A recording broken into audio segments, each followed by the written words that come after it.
Let's go out to the lobby. Let's go out to the lobby. Let's go out to the lobby and buy ourselves some snacks. Yes, this is the pre-show intermission. Come on. There we go.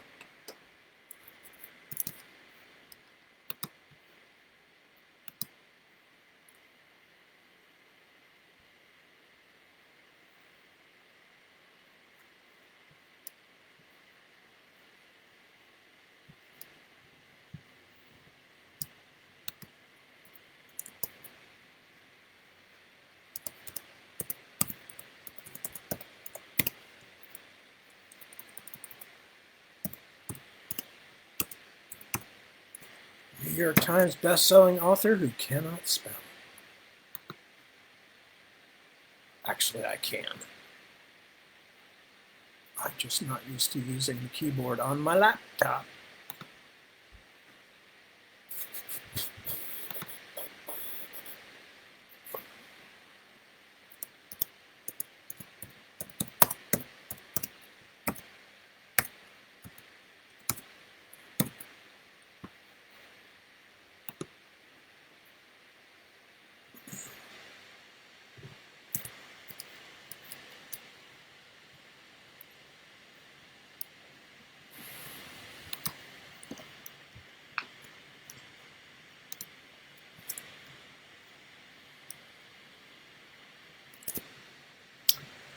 Okay. Good morning, good afternoon, good evening. My name is Tad Williams, and despite all my rage, I'm still just a rat in a cage. Anyway, hi. Hello, hello. It is 1 minute after 2 a.m.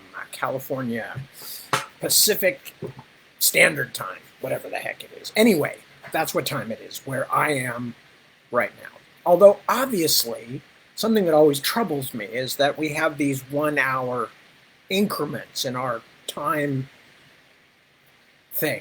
So theoretically, when it's 2 o'clock here, it's 3 o'clock in, Arizona where my friend Ron lives, and, like that. But in fact, because the sun does not travel in 1 hour jumps, ploing, ploing, ploing, like that, it's actually more like 2:59 right on the California-Arizona border. So as you move further along, there should be gradations, and we should have to keep track. I don't know, an hour, it's too much. It's a big, big chunk of time, and you go over the border and you just lose that whole hour.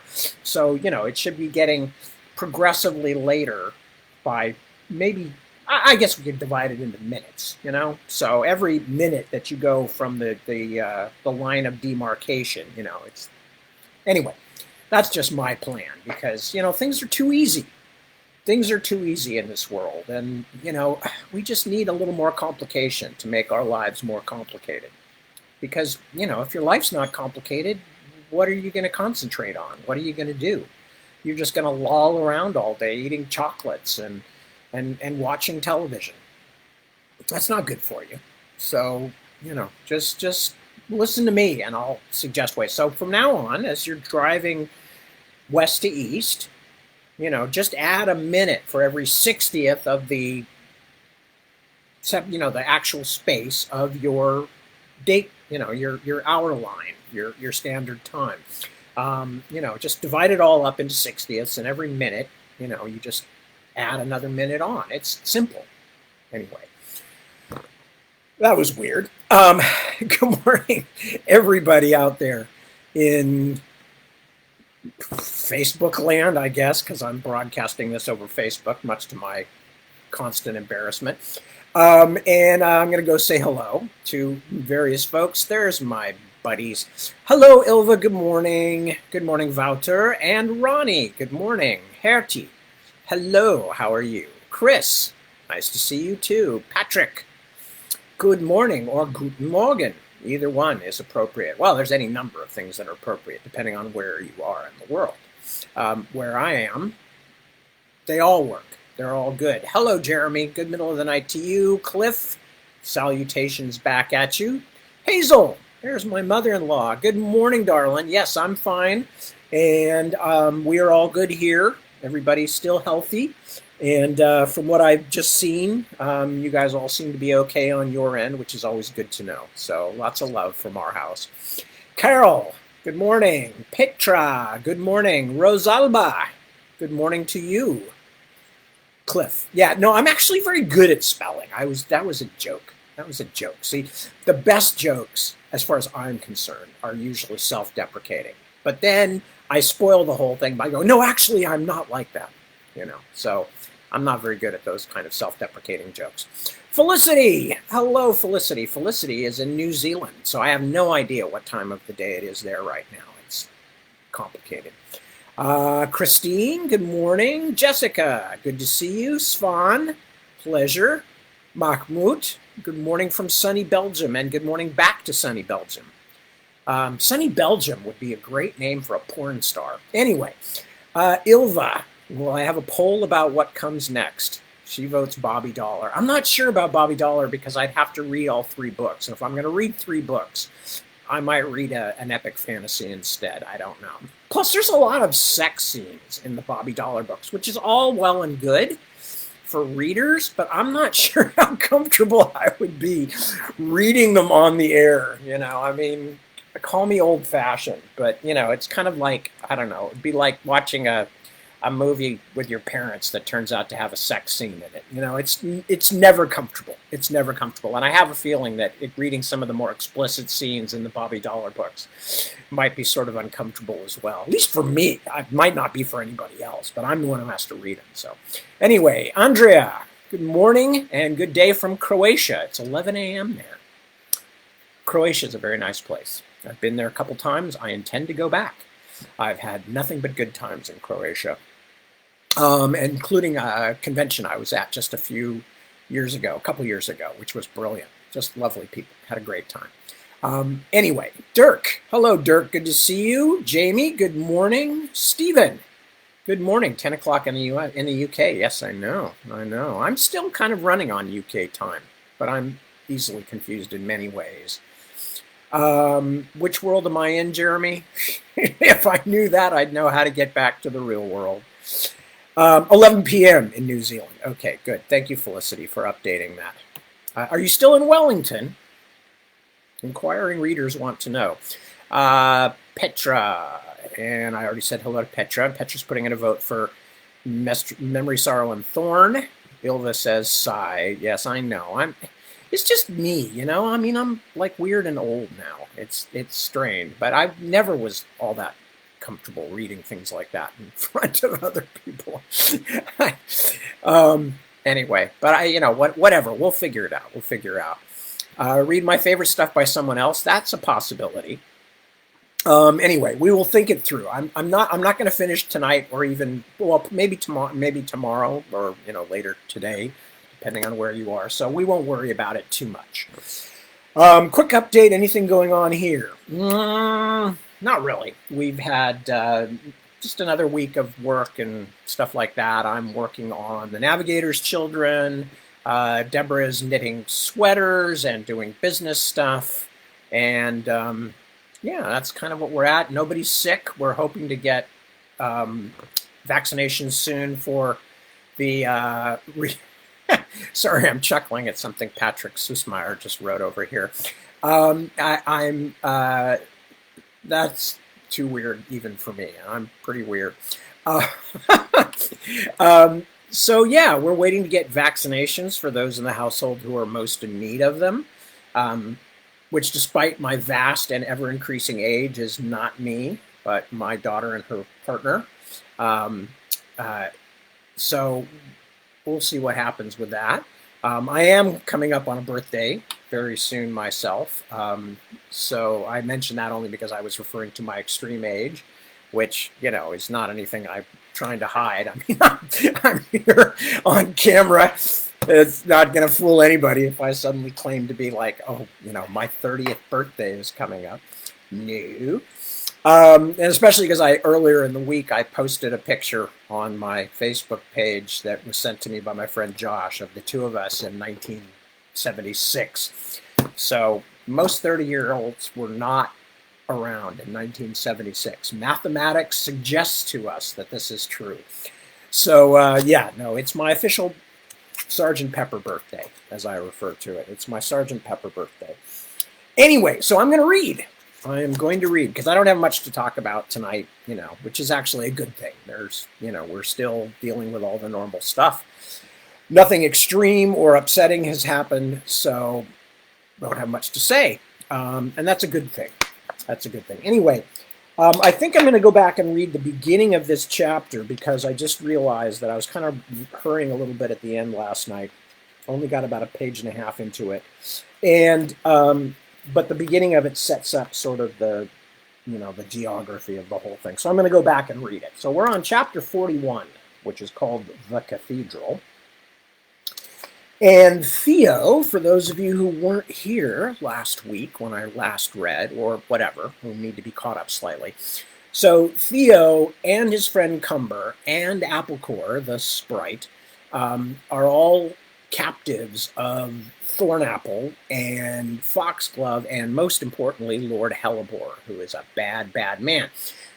Hellebore is accompanied not only by these other unpleasant fairy lords, but by his son, Anton Hellebore, and his, I guess you'd say, sort of stepson, who is the alternate version of Theo. This is the real human child that Theo was swapped for when he was an infant. And so Theo is actually of fairy stock, and this child, who is known only as the Terrible Child, but who said, my real name is Theo Vilmos, is his counterpart, the mortal version of who the child his parents had, but who was captured by the fairies and brought back to fairyland. So that's where we are. And they're being taken to this place for some unknown purpose, while meanwhile, chaos has erupted all around them. The wild goblins have been snuck into the city by Mudbug Button as part of his revolution. They are fighting the dragons because they have experience with dragons. And that's all going around. The city is full of rioters and flames and all that. But Hellebore and his crew aren't worried about it because what they're planning to do, apparently with Theo, is somehow going to keep them on the winning side. So anyway, chapter 41, The Cathedral. The island itself was not very big, but even so, as Theo acted out Hellebore's command and disembarked under the utterly unnecessary guns of the guards, he found himself having trouble understanding what it looked like.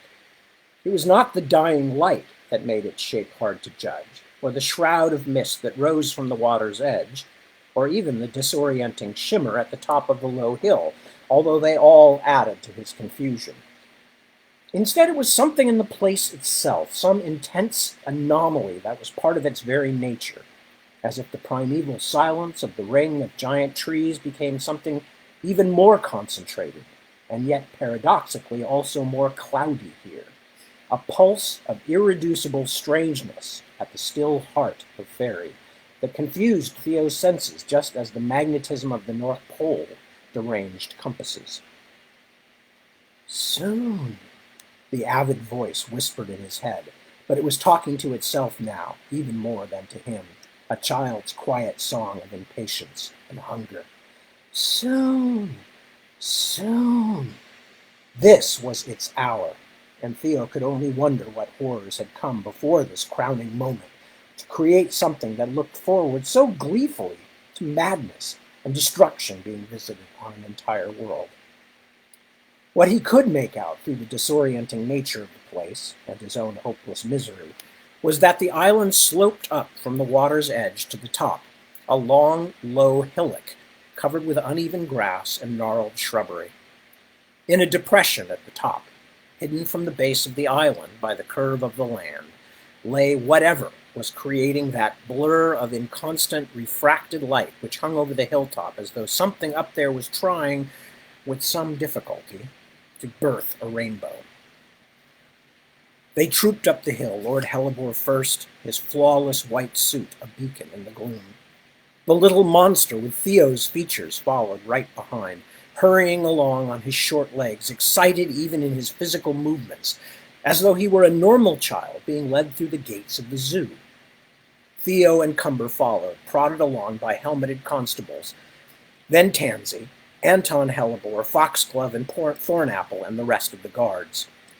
The ogre bodyguards brought up the rear, walking silently, very attentive to the surroundings, despite the minuscule size of the landscape they were surveying. "We're in the real middle of it now," Applecore whispered in a choked voice. "Never—" She fell silent for a moment. I've heard—" Again she ran out of words. "It's here, Theo." "What?" he whispered back, fighting to stay calm, fighting to concentrate his straggling thoughts. "What is this?" Somehow the conversation with Robin Goodfellow seemed to have released him from Hellebore's silence. A momentary flicker of hope. Perhaps the ferryman had other powers and could intervene on his behalf, or at least interfere with Hellebore's control over him, died when Theo looked back and saw the black boat slipping out of sight around the edge of the island, gliding into a curtain of mist.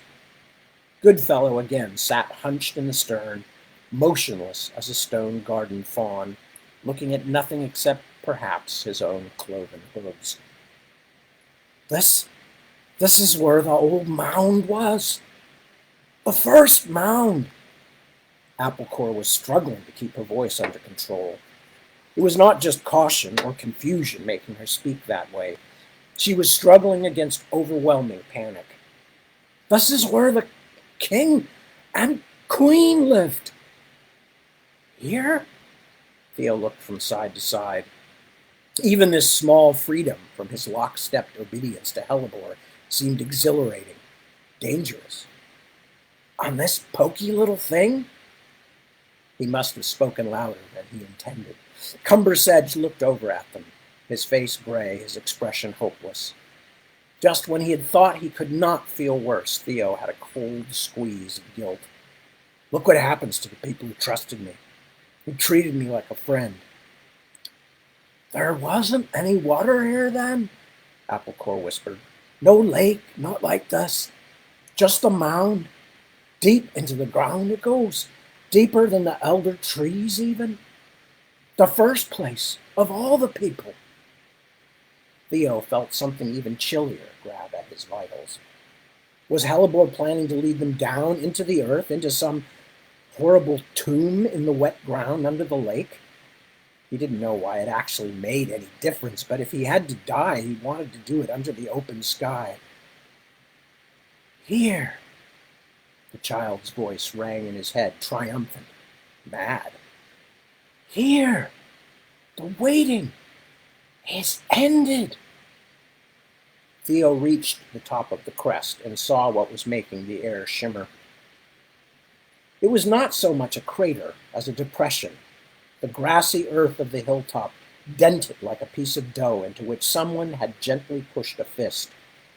Within it, mostly scattered in gleaming shards, but with enough broken sections still upright to give a ghostly hint of what had once stood there, lay the ruins of some great building that had been made entirely of glass. The ground at the top of the hill seemed to have been badly scorched, and although none of the glass was blackened, Theo wondered if the crystalline stuff might not be glass at all, but something else entirely, something burn-proof, like diamond. Many of the pieces on the ground had been melted into smooth, twisting shapes, and the few sections still standing were veined with cracks, so that in his dizzy, loose-minded way, Theo thought they looked like something fractal, the results of some bubble chamber experiment, lovingly photographed and displayed in Smithsonian Magazine. Even in their destruction, the shards had a power and beauty that held his eye, until the bending of the light around them made his head ache. Here. In short, the hilltop looked like it had been the site of a small but very powerful and very weird explosion. Something of that actual event seemed to remain, a shifting liquid glow in a pit at the center, a bright smear like magma, but only loosely bound by gravity. It was this, bounced and refracted by the shards of glass which made the twinkling above the crown of the hill. Hellebore ordered Theo to walk forward. If his command over his prisoner's speech had grown lax, his command over his body had not. When Theo had marched helplessly to him, Hellebore took him by the arm in a disturbingly familiar way, like an older man about to impart the secrets of life to a younger colleague, then led him along the lip of the depression, a sort of battlefield of broken spikes and blobs of glass. The colors in the shining pit were now vibrating more swiftly and unevenly, as though the whole were a living thing that had sensed their presence. Theo tensed as Hellebore touched his neck, positive he was about to be thrown in, the volcano virgin of this particular religious ritual, but still unable to resist. Instead, the fairy lord's hand moved with startling swiftness to pluck apple core out from behind Theo's ear. "You will interfere with the project if you remain," Hellebore said to the kicking sprite held between finger and thumb. "He cannot do what he is meant to do with you so close to him. Even your tiny bit of life force will confuse the connection." She reached up, clawing at his finger with her hands. "And you can go and shag yourself, you pasty-faced—" "You will not be able to approach him again." Hellebore flicked her away with surprising force. A slight movement of his hand, and she went whizzing away through the air as though shot out of a gun, and vanished out over the lake. "Keep flying," Theo silently begged her. "Keep flying. Get yourself out of here." "Now," Hellebore told Theo, "you will wait here until I am ready for you." He turned and walked back toward the others. For once, Theo desperately wanted to follow the fairy lord. Proximity to the glowing pit and its vivid liquid colors was making him feel like he imagined an epileptic did just before a seizure struck, but he could not make his legs move. The smoldering amber and smoky purple-blue bubbled without noise or even substance. From his standing imprisonment at the edge of the pit, he heard Hellebore saying something, and from the corner of his eye, he saw the terrible child taking up a position on the opposite rim. But something even more disturbing had arrested his attention. Deep in the pool of light, so faint that at first he had thought his eyes were creating patterns out of nothingness, lay two vaguely human shapes. "There are bodies in there." The horror that was making his skin prickle and his breath hitch seemed to be happening at a distance, but he could still feel it, like the screams of someone being murdered a few apartments down, coming up through the floorboards. "Bodies? Is it—" "The king and queen!" cried Lord Foxglove, who sounded almost as frightened as Theo. "By the trees, Hellebore, surely we dare not meddle with their resting place." "Shut your mouth," Owlus Thornapple said, but there was a hairline crack of fear in his voice as well. "Don't speak about what you don't know, Foxglove." Now the bodies in the crypt of light seemed to come more strongly into focus, as though they rose toward the surface without getting any nearer. But as Theo stared helplessly, he still could make little of them, except that one had a more female shape than the other, and that both seemed tall, taller than even Anton Hellebore, although it was hard to judge anything through the distortions of the glowing medium. He saw hints of other attributes as well: a crown, a curl of dark hair that wavered in the pulsing light like tide-swept kelp. But this only confused him, because at the same time he saw other aspects of the two figures that did not match, contradictory and simultaneous. A hand suddenly became a claw. A curly-haired head was at the same moment a bald dome with a crest of stretched flesh, like the fin of a sailfish. The sword lying on the king's breast blurred and became a club, then a musical instrument almost like something the goblins had played. The gem cupped in the queen's graceful hands grew into an egg, then a flower, while the hands themselves also changed shape, like candle wax in a fire. Fingers long, then stubby, talons appearing and vanishing, skin changing color, growing fur like mold that disappeared again in a moment. It was as though 100 different figures, 1,000, floated in smoldering depths, all reflected in one place, so that not a single version came to his eye without bearing traces of all the others. But although each and every one of these spectral superimposed kings and queens lay arranged as if for ritual burial, they also had one other thing in common. Though their eyes seemed as variable as everything else, round as an owl's or slitted, some spike-pupiled like a cat's or a snake's, others covered with some kind of film or invisible but for a gleam from beneath lowering, bony brows.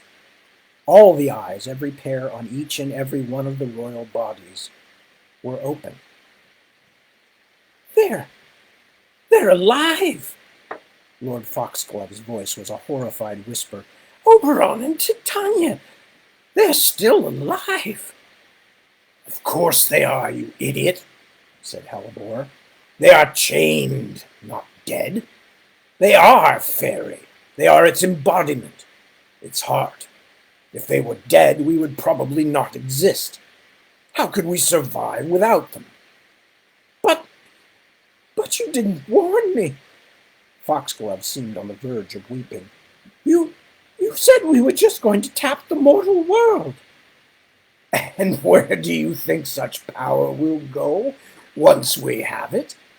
Hellebore laughed. Without using the king and queen, it would be like channeling the moon flood into a rain barrel. Foxglove fell into a shaking silence, but someone else spoke up, a halting voice that Theo did not recognize for a moment. It was you, wasn't it? The 7 families? You did this to them. Hellebore smiled. Except for the terrible child, he seemed the only person not overwhelmed by the weird power of the place. The little Farisher speaks at last. I seem to remember you worked for Lady Jonquil. Obviously, she was wise to see something in you. But you are only half right. The king and queen were badly weakened by the last Gigantine war, had expended almost all their energy to hold the fabric of the realm together. They were in no position to fight back when we staged our little coup. You wouldn't have needed to steal their power if you hadn't been so busy imitating the mortals' ways. Cumber spoke like one who expected at any moment to be silenced. Is that why you hate mortals? Because you recognize that they're alive in a way you're not? That they change and grow, make mistakes, learn? But all we of fairy can do is mimic them. You spent years among them, they say, studying them. Was it interest or envy? Mortals have their uses, even perhaps some talents we do not. Hellebore seemed to be enjoying the discourse, as though he wanted to savor every single part of this triumphant hour. That proves nothing. I cannot give milk. That does not make a cow my equal.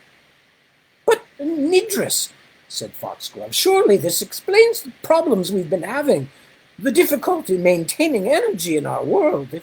If the king and queen have been kept helpless all this time, imprisoned. Of course it explains it, snapped Hellebore, but he still did not seem very angry. Rather, he seemed to be enjoying the playing out of some large and very complicated joke, whose full extent was still not obvious to anyone but himself.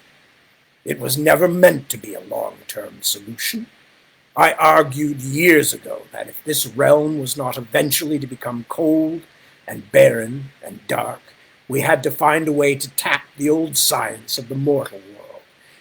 But it was the resistance of those sentimentalist idiots like Violet and Lily and Daffodil, not to mention your own craven family, who didn't even have the courage of such convictions, however wrong they might be, that kept us from that solution. I can assure you, Foxglove said, that if I had understood, if you had understood, you would have been pissing yourself in fright, just as you are now.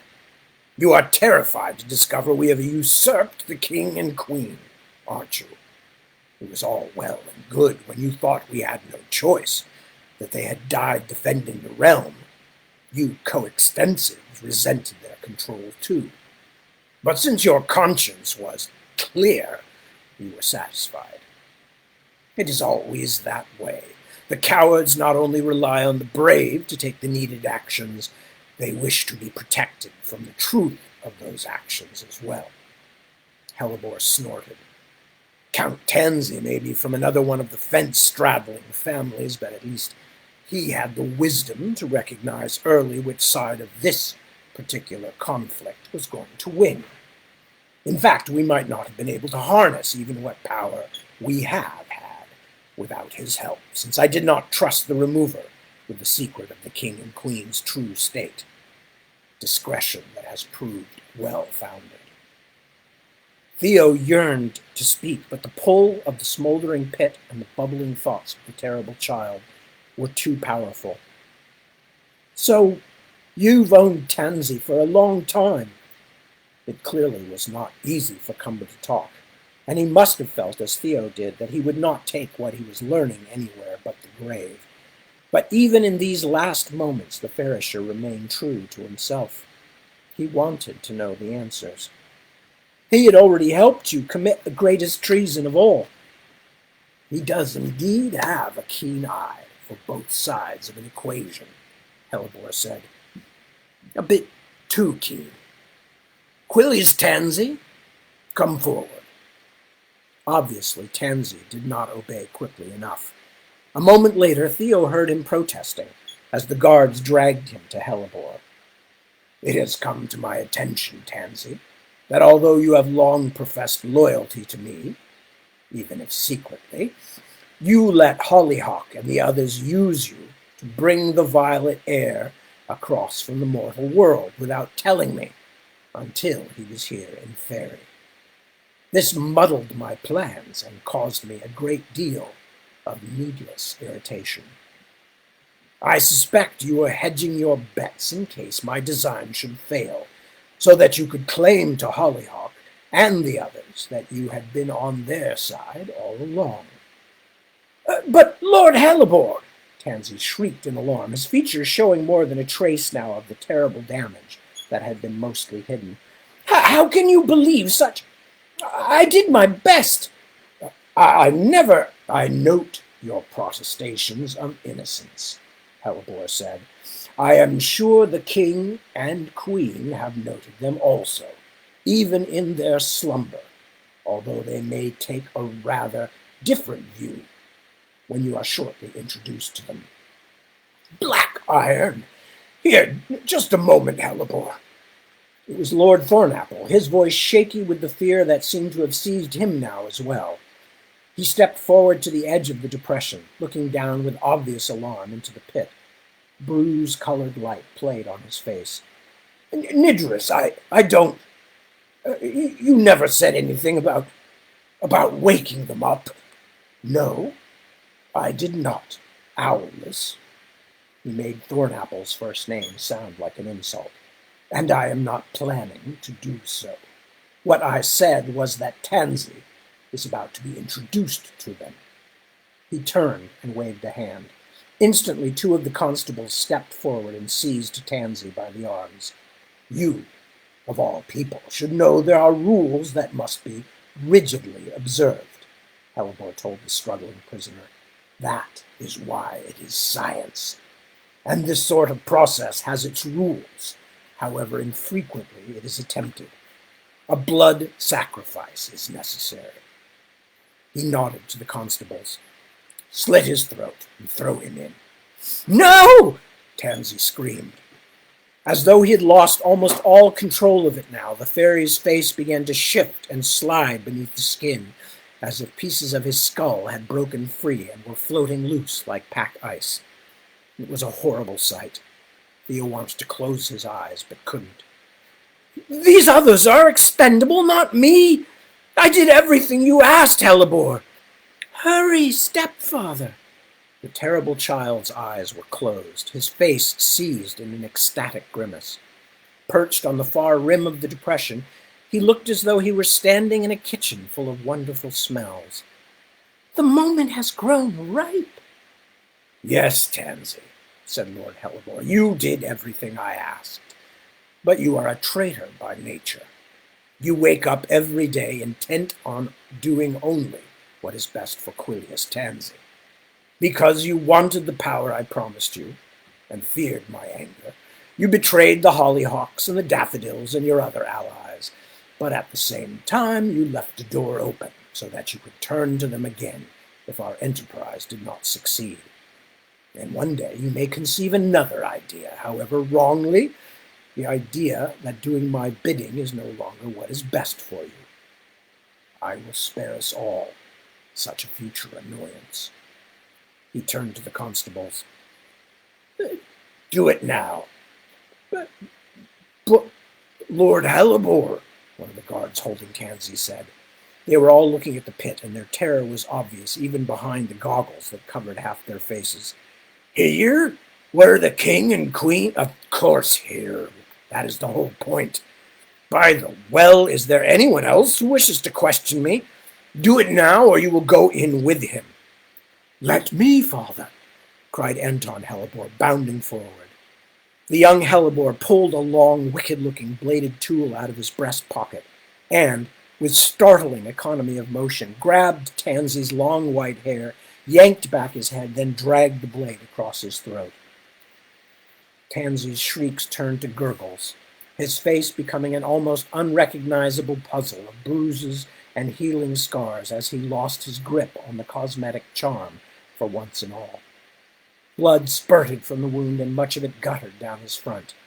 The guards, their mouths screwed up in expressions of fear and disgust, did their best to hold him without getting splashed. Throw him in, curse it, said Lord Hellebore.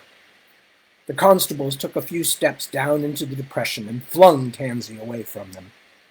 He stayed up for a few staggering steps, knocked down one of the standing shards of broken glass, then tumbled blindly into the pool of light. Theo flinched, half expecting some kind of explosion, some great outflaring of heat and light, but although the fairy vanished struggling into the bright depths, within seconds the only sight of what had happened was a reddening of the plasma, so that the whole thing glared like a sunset sky. Yes! Shrieked the terrible child. The blood has opened the door, stepfather. He raised his little arms as though asking to be lifted, embraced. Hurry! Help me reach through! Hellebore walked back toward Theo. This is it. My turn. He struggled until a bolt of pain slammed down his spine, but he could not move from the spot. He thought helplessly of Tansy's last moments, lurching down that slope as the life fountained out of him. But what if they were not his last moments? What if Tansy was doomed to live forever, dying forever, in that pool of scarlet light? What if that was going to be Theo's fate, too? He let his eyes flick across the others gathered on the edge of the low hilltop. The Lords Thornapple and Foxglove, terror struggling with greed and anticipation on their faces. Cumber Sedge hanging in the grasp of two constables. The terrible child, already immersed in some paroxysm of joyful discovery. Then something else caught his attention, although he could not have said why. A small movement on the far shore of the lake.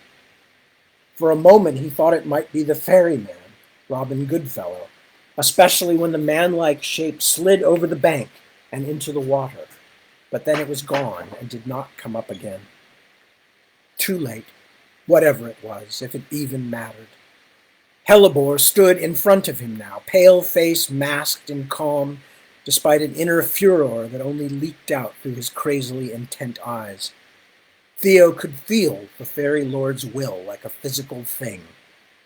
Your turn, Violet, child. We need the key to open the final door. Theo tried to speak and found he could, although every word hurt coming out, as though he were disgorging a train of objects covered in thorns. I don't know about any key. You are the key, fool. Your true father would not let me have control over the powers of the king and queen, even when we had all sworn not to meddle with them. The others backed him, and I did not have the strength then to make them do otherwise. We, too, were given authority over this place, the first place, so that we could only use the powers prisoned here if we agreed, Violet and Hellebore. But of course, we did not agree. And I still don't. It no longer matters. You are not your father. You cannot resist my will, Theovilmus, Septimus Violet. Hold out your hands. Despite every ounce of resistance, even though he fought until the muscles in his arms writhed and cramped, Theo saw his hands slowly rise. Hellebore took them with his own. The fairy lord's flesh was cool and dry. Bizarrely, Hellebore began to sing, although in a tuneless and hurried way. The toil of death now enwraps feet and hands and head, but does not bind the heart. There was poetry in Hellebore's chant, but none in the uninflected way he spoke. Still, Theo could feel something swimming up from inside him as though to a summons, a deep movement without physical substance.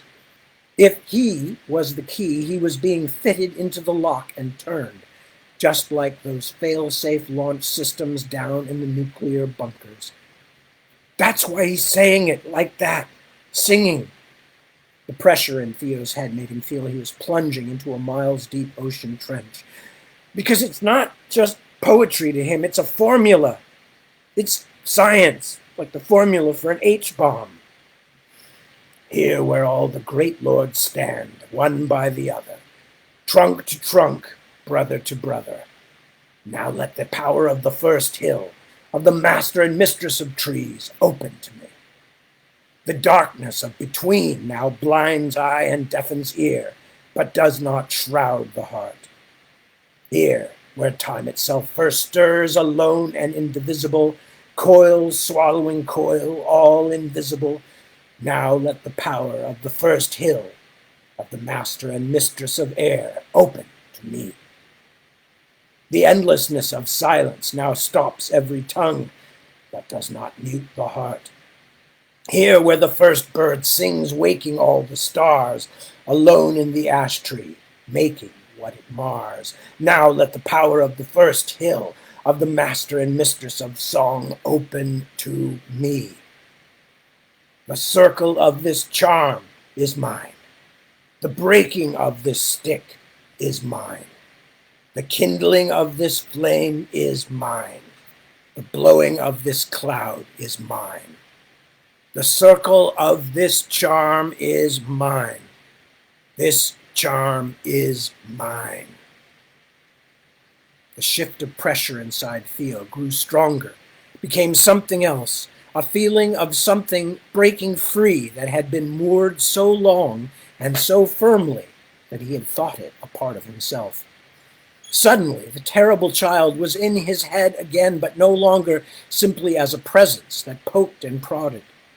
Now, the cold joy that was the child began to leach Theo's own life and energy away, as though he were on one end of some great conduit, with the empty vacuum of space on the other side.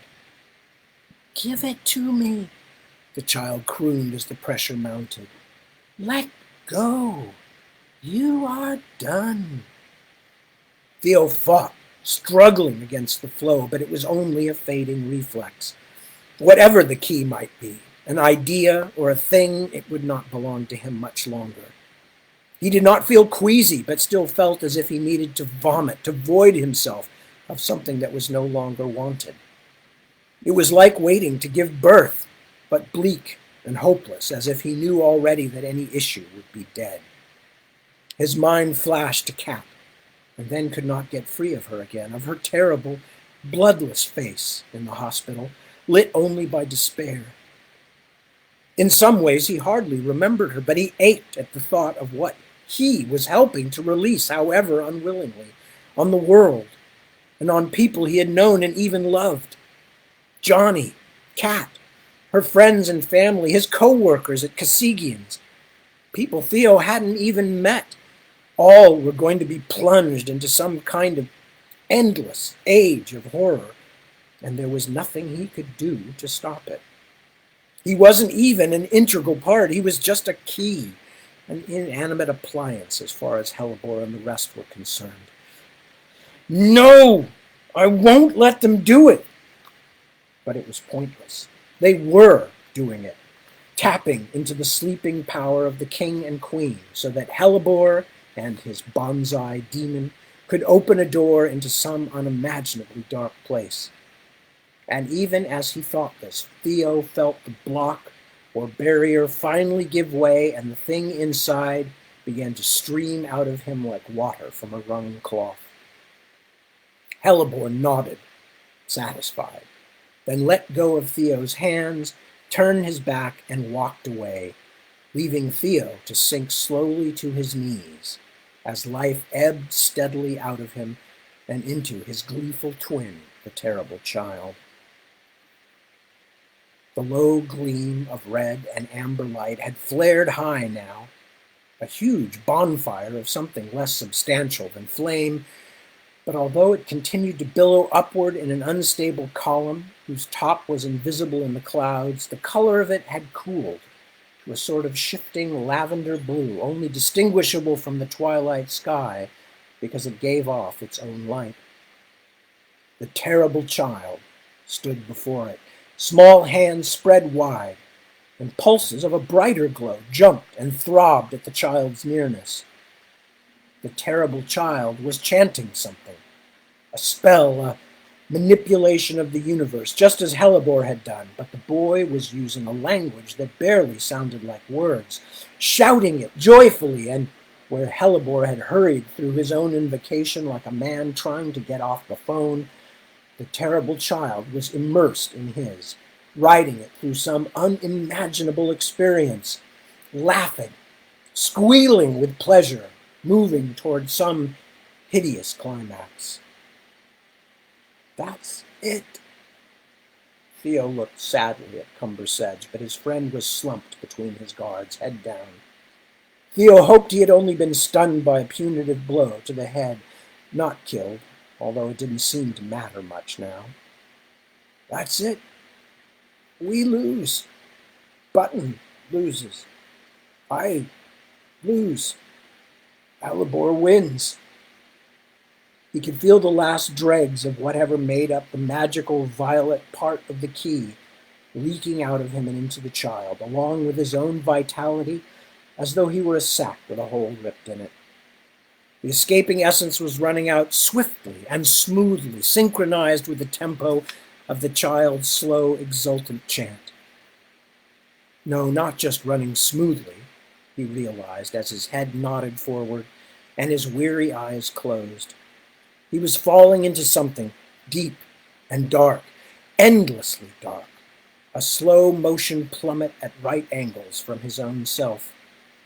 The outward flow of the key was the only strong thing left now, and impossible to ignore. It didn't just run, it pulsed, and there was a rhythm to it, something as remorselessly steady as a cosmic heartbeat. Bum-bum, bum-bum. It might have been his own heart, slowly pumping. Bum-bum, bum-bum. The connection between himself and the child pulsed like Tansy's slashed artery, gushing out life. He felt it, floated in it for a long moment. Always a musician, the dying part of him thought, distantly amused. The end of the world has a backbeat. The remorseless pulse was dragging him ever deeper towards sleep and final darkness, but he did not want to sleep yet. He thought suddenly of the goblin music, its gloriously disordered yet organized tangle, the elliptical rhythms that would tug a plodding beat like this to pieces. Goblin sounds. He tried to summon them up, but they seemed as distant as the waking world is from the center of a nightmare. Then a drift, a hint, a fragment of memory came back to him. Goblins make shapes like this. He remembered them, or maybe only imagined them, but they felt right. A sprung rhythm that ran out of kilter circles around the slow pulse. Just that crazy bit off. Yeah, like that. Astonishingly, he discovered a sort of strength in the memory. For a moment, he thought it was only a fleeting relief, the way a candle might flare one last instant in air from the breath that extinguished it. But then the larger pulse quieted. Suddenly, he felt an impatient swallowing suction from the child, demanding what Theo was holding back. Without conscious thought, he felt even more intently for the alternate rhythm. He wasn't really certain now it had anything to do with goblins, but it was a counter pattern, and one that he could hold. He grabbed at it, worked the changes with slippery mental fingers that threatened at any moment to fumble away the complicated cadence. I should have worked harder at this stuff, he thought dizzily, desperately, from a perch on the edge of a black hole, one mistake from a plunge into unbeing. Oh, I was always shit at real jazz. Let go! The words that came to him from the terrible child were not mockery, but a command. You are too weak to stop me. And Theo knew it was true. He was too weak. But he also knew that if the child and Hellebore were to have their victory, he would make them crawl, scratched and bleeding through his coils of barbed wire polyrhythms to get it. The pull grew more intense as the angry child fought harder, and the pain suddenly seemed to turn Theo inside out, so that for a moment he lost everything. But he grabbed at the memory of the goblin song. Not just the beat itself or even the music, but the feeling of connection and belonging that it had given him, and pulled himself back up to his perch above the internal abyss. Not yet, he told the child, and despite the certain knowledge that eventually he would lose, it was Theo who did the taunting now. Not that easy. First, we're going to make some music, little brother. He gave it all he had left, pulling the plodding beat to pieces and throwing those pieces around, reassembling them into something that went twice as far sideways at any given timeless instant as it went forward. He sang, even if it was only in his own head, and the dark, cold child could only grab at him without catching him, surround him without caging him. He sang about the spaces between beats, of the beats between spaces, about the sounds that came after quiet, and even the sounds that were in quiet itself. He was aware as he did so, and even a little amused, that it was the greatest performance he would ever give, could ever give, but not only would it be his last, it was utterly, entirely silent. The rage of the child built and built, but it was coupled with a growing worry that the peak opportunity would pass, a worry that was so tangible Theo could almost see it in his mind's eye, and for a brief moment could almost believe he might actually thwart the terrible child. As the child worked harder to encircle his resistance and beat him down, Theo not only glimpsed the child's unprotected and innermost feelings, but could even sense for the first time what was on the other side of their complicated transaction. Both the endlessly complex energies of the waiting world that Theo had known, and something that was both bigger and smaller, a shadow as nebulous as smoke and as real as death. Old night. The sudden touch of it surprised him and shocked him to the core of himself. Even just this merest hint of it nearly killed him. He faltered at the suggestion of that mad emptiness, fell for a moment into a blank, complete terror, and lost his grip on that thing in him which had been resisting. With a surge of freezing triumph, the child drained away all that Theo had been holding back. One moment it was still there and active inside him. The next moment it was gone. Suddenly, Theo's eyes were open, and the hilltop was around him once more, but he was no longer the center of anything. Time to die, he thought, but it no longer seemed like such a dreadful thing as it once had. It was almost comfortable lying on the ground, comfortable to know you had done all you could and that nothing else was expected from you, even at the end of the world, especially at the end of the world. The others around the rim of the pit were still locked into life, looking on in apprehension and expectation as the terrible child's invocation rose to new heights of fervor as it neared the finish. Every one of the faces afire with the purplish light, all of them rigidly still, as though they were more afraid of being noticed than of anything else. Nothing moved but the light. No, that was not quite true. Theo had spotted another hint of motion in the near distance, in the water near the island's shore. It was hard to make out. At first he thought it must be a trick of the mists and the light seething above the low hilltop. But after a moment he was certain. Something was coming out of the lake. At first it was only a head, but as the neck and shoulders came smoothly, slowly up, he realized that whatever it was had not been swimming, but walking. It was the thing he had seen go into the water on the far side, and it had walked all the way to the island across the bottom of the lake. Even before he could make out the empty eye sockets, the ragged, rotting shreds of what had been a constable's uniform, he knew what was coming. Even as a small, dark part of himself felt reassured by this proof that the universe was really as shitty as it seemed, that even after the worst thing imaginable had happened, there was still more bad stuff to come. Theo was trying desperately to move, all illusion of comfort gone now. But although he could manage a twitch, even a small shuffling of his legs, Helibor's command and the exhaustion of his struggle with the child still held him. Eyes fixed on the pit and the terrible child, Helibor and the others had not seen the interloper yet. The Ira, Dowd's summoning, breasted the water and made its clumsy way up onto the bottom of the low slope. Then, despite the black holes where the dead eyes had once been, it began to lurch up the hill directly toward the spot where Theo lay, its clenched teeth and withered gums like a horrid cartoon of determination. Theo! Astonishingly, it was Applecore's voice at the center of a fierce whirring of wings a few yards away. She looked as though she was trying to fly into a windstorm. Oh, Theo! Get up! Helibor's charms won't let me get any closer to you. That's that dead thing coming for you.